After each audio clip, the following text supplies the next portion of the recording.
ఓం సాయిరామ్. ఈరోజు టెంపుల్లో సాయి సత్యవ్రతం అత్యంత వైభవంగా జరిగింది. మీరందరూ పాల్గొనలేదు అని బాధపడవలసిన అవసరం లేదండి. ఇది మనం ఈ వీడియో మొత్తం చివరి వరకు కనుక బాబావారి వీడియో చూస్తే మనందరికీ కూడా ఆ ఫలితం వచ్చినంత బాబావారు అనుగ్రహాన్ని, కృపా, కరుణ, కటాక్షాలను అందిస్తారు. మరి ఈరోజు ఆ రోజు జరిగినటువంటి సాయి సత్యవ్రతంలో భాగంగా ఒక అధ్యాయం 13వ అధ్యాయం భీమాజీ పాటిల్ అసలు ఎలాగ సాయి సత్యవ్రతాన్ని ప్రారంభించారో ఈ అధ్యాయంలో తెలుసుకుందామా. మరి ఓం శ్రీ సాయినాథాయ నమః. శ్రీ సాయి సచ్చరిత్రము 13వ అధ్యాయము. మాయ యొక్క అనంత శక్తి. భీమాజీ పాటిలు, బాలా గణపతి షింపి, బాపు సాహెబ్ బూటి, అలంది స్వామి, కాకా మహాజని. ఈరోజు ఇంకొక 3 వ్యాధులు ఎలా నిర్మూలింపబడినాయో తెలుసుకుందాం. మాయ యొక్క అనంత శక్తి. బాబా మాటలు క్లుప్తముగను, భావ గర్భితముగను, అర్థపూర్ణముగను, శక్తివంతముగను, సమతూకముతోనూ ఉండేటివి. వారు ఎల్లప్పుడూ తృప్తిగా నిశ్చింతగా ఉండువారు. బాబా ఇట్లనిరి, నేను ఫకీరునైనప్పటికీ ఇల్లు, వాకిలి, భార్యాబిడ్డలు తదితర బాదరబందీలు ఏవీ లేకుండా ఎక్కడికి కదలక ఒకచోట కూర్చుని ఉన్నప్పటికీ తప్పించుకొనలేని మాయ నన్నును బాధించుచున్నది. నేను నన్ను మరచినను ఆమెను మరువలేకున్నాను. ఎల్లప్పుడూ ఆమె నన్ను ఆవరించుచున్నది. హరి యొక్క ఆ ఆదిమాయ బ్రహ్మాదులచే చికాకు పరుచుచుండగా నా వంటి దుర్బలుడైన ఫకీరునెంత హరి ప్రసన్నుడైనప్పుడే ఆ మాయ నుండి తప్పించుకొనుట సాధ్యము. నిరంతర హరిభజనయే దానికి మార్గము. మాయాశక్తిని గూర్చి బాబా ఆ విధముగా పలికెను. మహాభాగవతములో శ్రీకృష్ణుడు యోగులు తన సజీవ ప్రతిరూపమనియు ఉద్ధవునకు చెప్పి ఉన్నారు. తన భక్తుల మేలు కొరకు బాబా ఇంకా ఏమి చెప్పి ఉన్నారో వినుడు. ఎవరు అదృష్టవంతులో, ఎవరి పాపములు క్షీణించినవో వారే నన్ను భజించుట ఎందు తత్పరులై నన్నెరుగగలరు. ఎల్లప్పుడూ సాయి సాయి అని స్మరించుచుండిన సప్త సముద్రములు దాటించెదను. ఈ మాటలను విశ్వసింపుము, తప్పక మేలు పొందెదవు. పూజాతంతుతో నాకు పని లేదు. షోడశోపచారములు కానీ అష్టాంగ యోగములు కానీ నాకు అవసరం లేదు. భక్తి ఉన్న చోటనే నా నివాసము. ఇక తమకు పూర్తిగా శరణాగతులైన వారి క్షేమము కొరకు బాబా ఏమి చేసెనో వినుడు. భీమాజీ పాటిలు. పూనా జిల్లా జున్నరు తాలూకా నారాయణగాం వాస్తవ్యుడు భీమాజీ పాటిలు 1909వ సంవత్సరంలో తీవ్రమైన ఊపిరితిత్తుల రుగ్మతకు గురి అయ్యెను. తుదకు అది క్షయవ్యాధిగా పరిణమించెను. అన్ని రకముల ఔషధములు వాడెను కానీ ప్రయోజనము లేకుండెను. ఇక ఆశలన్నీ వదులుకొని, ఓ భగవంతుడా, ఇక నీవే నాకు దిక్కు, నన్ను కాపాడు అని ప్రార్థించెను. మన పరిస్థితులు బాగుండునంతవరకు మనము భగవంతుని తలచము అను సంగతి అందరికీ తెలిసినది. కష్టములు మనలను ఆవరించినప్పుడు మనము భగవంతుని జ్ఞప్తికి తెచ్చుకునేదము. అట్లానే భీమాజీ కూడా భగవంతుని స్మరించెను. ఆ తరువాత తన అనారోగ్య విషయమై బాబా భక్తుడగు నానాసాహెబ్ చాందోర్కర్తో సలహా చేయవలెనను ఆలోచన కలిగెను. వెంటనే తన జబ్బు యొక్క వివరములన్నీ తెలుపుచూ ఆయనకొక లేఖ వ్రాసి అతని అభిప్రాయం అడిగెను. బాబా పాదములపై పడి బాబాను శరణు వేడుకొనుట యొక్కటే ఆరోగ్యమునకు సాధనమని నానాసాహెబ్ చాందోర్కర్ జవాబు వ్రాసెను. అతడు నానాసాహెబ్ సలహాపై ఆధారపడి షిరిడీకి పోవుటకు ఏర్పాటులన్నీ చేసుకొనెను. అతనిని షిరిడీకి తెచ్చి మసీదులోనున్న బాబా ముందు కూర్చొనబెట్టిరి.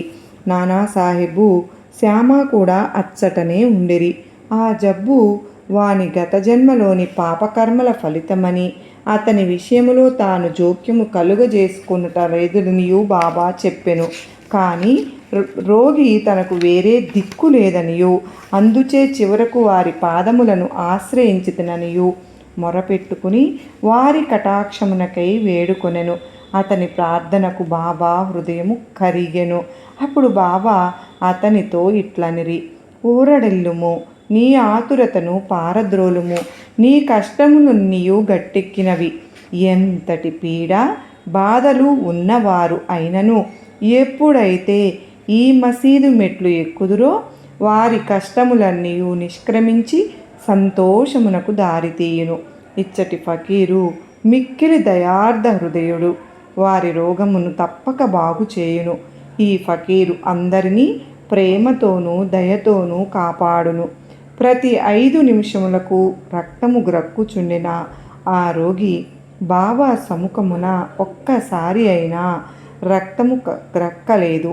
బాబా వారిని దయతో కాపాడదనను అభయమిచ్చిన వెంటనే రోగము నయమగుట ప్రారంభించెను. వానిని భీమాబాయి ఇంటిలో బస చేయుమని బాబా చెప్పెను. భీమాజీ వంటి రోగికి ఆ ఇల్లు అంత సదుపాయమైనది కానీ ఆరోగ్యకరమైనది కానీ కాదు. కానీ బాబా ఆజ్ఞ జవదాటరానిది. అతడు షిరిడీలో ఉండునప్పుడు బాబా అతనికి 2 స్వప్నానుభవములను ఇచ్చి వాని రోగమును కుదిర్చెను.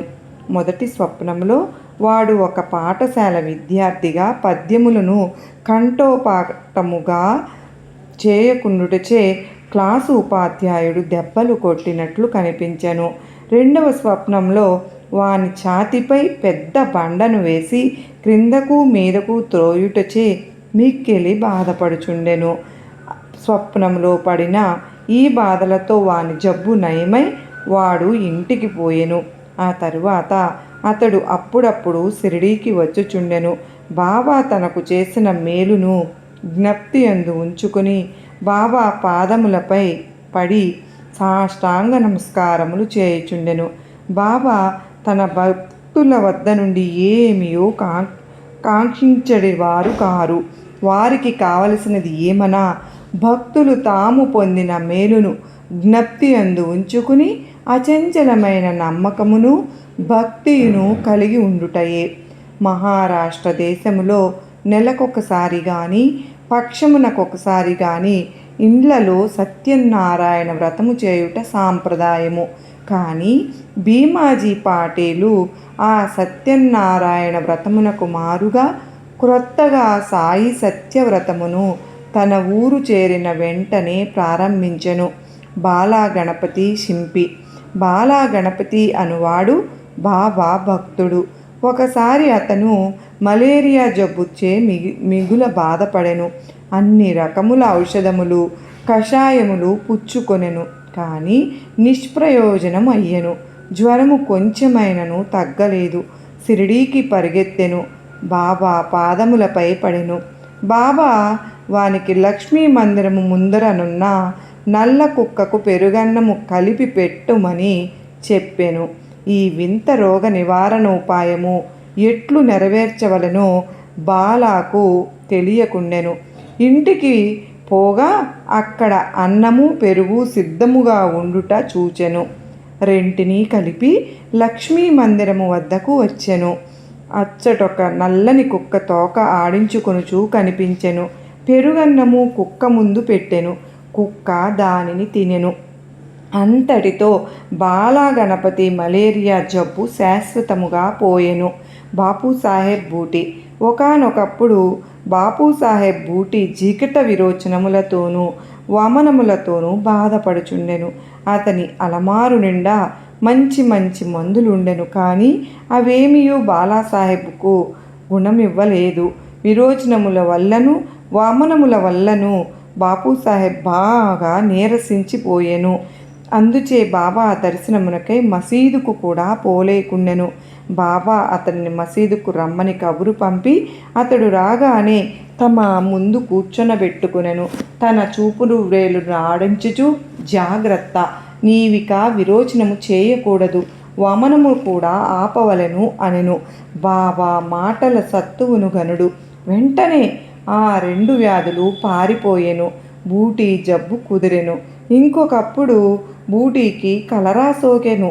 తీవ్రమైన దప్పికతో బాధపడుచుండెను. డాక్టర్ పిళ్ళే అను వైద్యుడు అన్ని ఔషధములను ప్రయత్నించెను. కానీ రోగము కుదరలేదు. బాపు సాహెబ్ అప్పుడు బాబా వద్దకు వెళ్ళి, ఏ ఔషధము పుచ్చుకొనినచో ఈ దాహము పోయి జబ్బు కుదురునని సలహా అడిగెను. బాదాము పప్పు, పిస్తా, ఆక్రోటు నానబెట్టి పాలు చక్కెరతో కలిపి ఉడికించి పుచ్చుకొనినచో రోగము కుదురునని బాబా చెప్పెను. ఇది జబ్బును మరింత హెచ్చించును కదా అని ఏ డాక్టరైనా చెప్పును. కానీ బాపు సాహెబు బాబా ఆజ్ఞను శిరస వహించెను. పాలతో తయారు చేసి దానిని సేవించెను. విచిత్రముగా రోగము వెంటనే కుదిరెను. ఆలంది స్వామి. ఆలంది నుండి ఒక సన్యాసి బాబా దర్శనమునకై షిరిడీకి వచ్చెను. అతనికి చెవి పోటు ఎక్కువగా ఉండి నిద్ర పట్టకుండెను. శస్త్రచికిత్స కూడా చేయించుకొనెను. కానీ వ్యాధి నయము కాలేదు. బాధ ఎక్కువగా ఉండెను. ఏమి చేయుటకు తోచకుండెను. తిరిగి పోవునప్పుడు బాబా దర్శనమునకై వచ్చెను. అతని చెవిపోటు తగ్గుటకు ఏదైనా శ్యామ ఆ సన్యాసి తరపున బాబాను వేడుకొనెను. బాబా అతనినిట్లు ఆశీర్వదించెను. అల్లా అచ్చా కరేగా, భగవంతుడు నీకు మేలు చేయును. ఆ సన్యాసి పూనా చేరి 1 వారము రోజుల పిమ్మట షిరిడీకి ఉత్తరము రాసెను. ఆ ఉత్తరములో తన చెవిపోటు తగ్గిననియు కానీ ఇంకనూ వాపు తగ్గలేదనియు రాసెను. వాపు పోగొట్టుకొనుటకై శస్త్రచికిత్స చేయించుకోనని బొంబాయి వెళ్ళెను. డాక్టర్లు చెవి పరీక్ష చేసి శస్త్రచికిత్స అవసరము లేదని చెప్పిరి. బాబా వాక్కుకున్న శక్తి అంత అద్భుతమైనది. కాకమహాజని అను ఇంకొక భక్తుడు కలడు. అతడు నీళ్ల విరోచనములతో బాధపడుచుండెను. బాబా సేవకు ఆటంకము లేకుండానట్లు ఒక చెంబు నిండా నీళ్లు పోసుకొని దానిని మసీదులో ఒక మూల పెట్టుకొనెను. అవసరము వచ్చినప్పుడల్లా పోవుచుండెను. సర్వజ్ఞుడైన బాబా వారితో ఏమీయో చెప్పనక్కరలేదనియు, బాబాయే త్వరలో తనకు స్వస్థత చేకూర్చుననియు కాక నమ్మెను. మసీదు ముందర రాళ్ళు తాపన చేయుటకు బాబా సమ్మతించెను. కానీ పని ప్రారంభమయ్యెను కానుక వెంటనే బాబా కోపోద్ధితుడై బిగ్గరగా అరిచెను. అందరూ పరిగెత్తి పారిపోయిరి. కాకా కూడా పరుగడం మొదలెడెను. కానీ బాబా అతనిని పట్టుకుని అచ్చట కూర్చుండబెట్టెను. ఈ సందడిలో ఎవరో వేరుశనగ పప్పుతో చిన్న సంచిని అచ్చట విడిచి పారిపోయిరి. బాబా ఒక పిడికెడు శనగపప్పు తీసి చేతులతో నలిపి పొట్టును ఊది పారవేసి శుభ్రమైన పప్పును కాకాకు ఇచ్చి తినుమనెను. తినుట శుభ్రపరుచుట ఒకేసారి జరుగుచుండెను. బాబా కొంత పప్పును తినెను. సంచి ఉత్తది కాగానే నీళ్లు తీసుకుని రమ్మని బాబా కాకాను ఆజ్ఞాపించెను. కాకా కుండతో నీళ్లు తెచ్చెను. బాబా కొన్ని నీళ్లు త్రాగి కాకాను కూడా త్రాగమనెను. అప్పుడు బాబా ఇట్లనెను, నీ నీళ్ల విరోచనములు ఆగిపోయినవి. ఇప్పుడు నీవు రాళ్ళు తాపన చేయు పనిని చూచుకొనవచ్చును. అంతలో పారిపోయిన వారందరూ తిరిగి మసీదు చేరిరి. పని ప్రారంభింపబడెను. విరోచనములు ఆగిపోవుటచే కాకా కూడా వారితో కలిసెను. నీళ్ల విరోచనములకు వేరుశనగపప్పు ఔషధమా? వైద్యశాస్త్ర ప్రకారము వేరుశనగపప్పు విరోచనములకు హెచ్చించును కానీ తగ్గింపలేదు. ఇందు నిజమైన ఔషధము బాబా యొక్క వాక్కే. హార్దా నివాసి దత్తోపంతు హార్దా గ్రామ నివాసి. అతడు కడుపు నొప్పితో 14 సంవత్సరములు బాధపడెను. ఏ ఔషధము వానికి గుణమునివ్వలేదు. అతడు బాబా కీర్తి వినెను. వారు జబ్బులను దృష్టి చేతనే బాగు చేసెదరను సంగతి తెలుసుకుని షిరిడీకి పోయి బాబా పాదములపై పడెను. బాబా అతనిని దయాదృష్టితో ఆశీర్వదించెను. బాబా అతన్ని తలపై తమ హస్తము నుంచి ఊదీ ప్రసాదమును ఇచ్చి ఆశీర్వదించగానే అతనికి గుణము ఇచ్చెను. ఈ జబ్బు వలన తిరిగి అతడు ఎప్పుడూ కూడా బాధపడలేదు. ఏ రోజున కూడా ఆ బాధను అనుభవించలేదు. ఇంకొక 3 వ్యాధులు. మాధవరావు దేశపాండే మూల వ్యాధిచే బాధపడుచుండెను. సోనాముఖి కషాయమును బాబా వానికి ఇచ్చెను. ఇది వానికి గుణమునిచ్చెను. 2 సంవత్సరముల పిమ్మట జబ్బు తిరగతోడెను. మాధవరావు ఇదే కషాయమును బాబా ఆజ్ఞ లేక పుచ్చుకొనెను. కానీ వ్యాధి అధికమాయెను. తిరిగి బాబా ఆశీర్వాదముతో నయమయ్యెను. కాక మహాజనిని అన్నగారైన గంగాధర పంతు అనేక సంవత్సరములు కడుపు నొప్పితో బాధపడుచుండెను. బాబా కీర్తి విని షిరిడీకి వచ్చెను. కడుపు నొప్పి బాగు చేయమను బాబాను వేడెను. బాబా వాని కడుపును తమ హస్తముతో స్పృశించి భగవంతుడే బాగు చేయగలడు అనెను. అప్పటి నుంచి అతని కడుపు నొప్పి తగ్గి వ్యాధి పూర్తిగా నయమయ్యెను. ఒకప్పుడు నానాసాహెబ్ చాంబర్కర్ కడుపు నొప్పితో మిగుల బాధపడెను. ఒకరోజు రాత్రింబవళ్ళు ఆ బాధతో సతమతమయ్యెను. డాక్టర్లు మందులు ఇంజక్షన్లు ఇచ్చిరు కానీ ఫలితము లేదు. అప్పుడప్పుడు అతను బాబా వద్దకు వచ్చెను. బాబా ఆశీర్వదించెను. వెంటనే అతని జబ్బు పూర్తిగా తొలగిపోయెను. ఈ కథలన్నీ నిరూపించినది ఏమనా, అన్ని వ్యాధులు బాగొట్టుటకు అసలైన ఔషధము బాబా యొక్క వాక్కు, ఆశీర్వాదములు మాత్రమే కానీ ఔషధములు కావు. 13వ అధ్యాయం సంపూర్ణము. సద్గురు శ్రీ సాయినాథార్పణమస్తు. శుభం భవతు. ఎంతో చక్కగా ఈరోజు పూజ జరిగిందండి. మీరందరూ కూడా ఈ పూజలో పాల్గొన్నారు అన్న భావనతో బాబావారికి నమస్కారం చేసుకొని చిన్న కామెంట్ అయితే పెట్టండి. నిజంగా మన జీవితాలలో కూడా బాబా వెలుగును ప్రసాదించాలని మనస్ఫూర్తిగా మీ అందరి తరపున బాబావారిని కోరుకుంటూ సర్వే జనా సుఖినో భవంతు.